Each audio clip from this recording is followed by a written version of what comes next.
The story of Donald Gaskins begins in a little town in South Carolina named Florence County.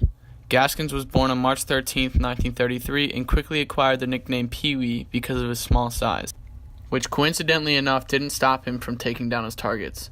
When Gaskins was 1, he drank from a kerosene bottle, which caused convulsions throughout his body until he was 3. On top of that, as a child, he was neglected by his mother, who had various husbands that beat Donald throughout his childhood. Oh, that was about 16 that was living there in one house.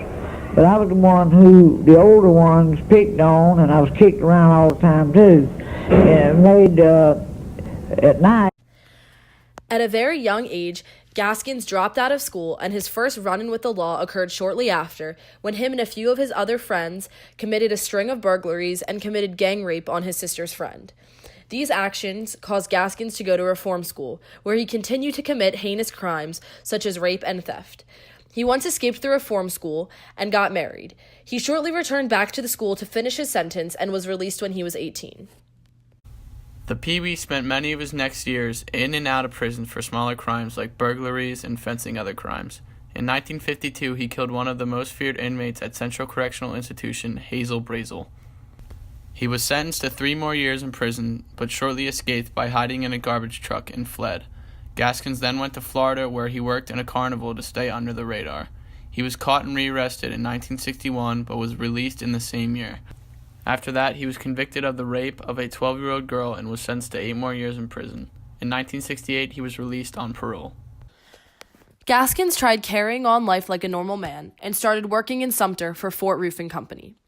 This town is where he committed his first murder in the string of famous coastal kills. In September 1969, he picked up a random hitchhiker on the side of the road, tortured, killed her, and sunk her body in a river. Later during his confession, he spoke these words about the first victim.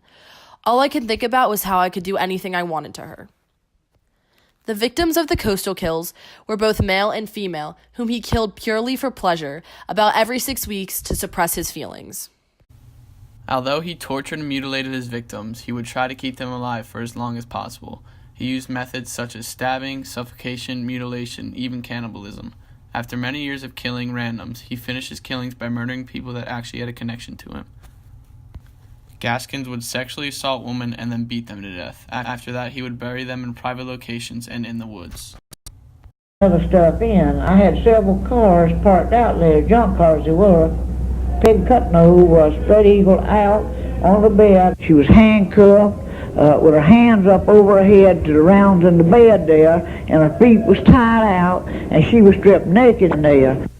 The cruelty with which Pee-wee tortured and murdered his victims earned him the label the meanest man in America, and established.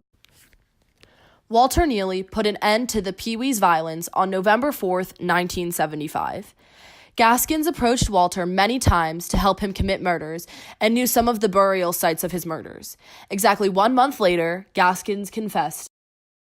He was tried on 8 counts of murder and found guilty in 1974. He was sentenced to death, but it was revoked when South Carolina made restrictions to the death penalty.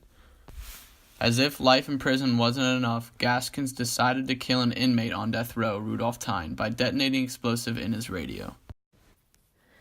Donald Gaskins was put right back on death row. Before his death, he admitted to killing at least 100 people. Gaskins was killed by the electric chair on September 6, 1991 at 1:10 a.m. in his home state, South Carolina. He ended his life with the words, "I'm ready to go." Aware of all the crimes he committed and why he did them. After death, he proclaimed the nickname of the meanest man in America.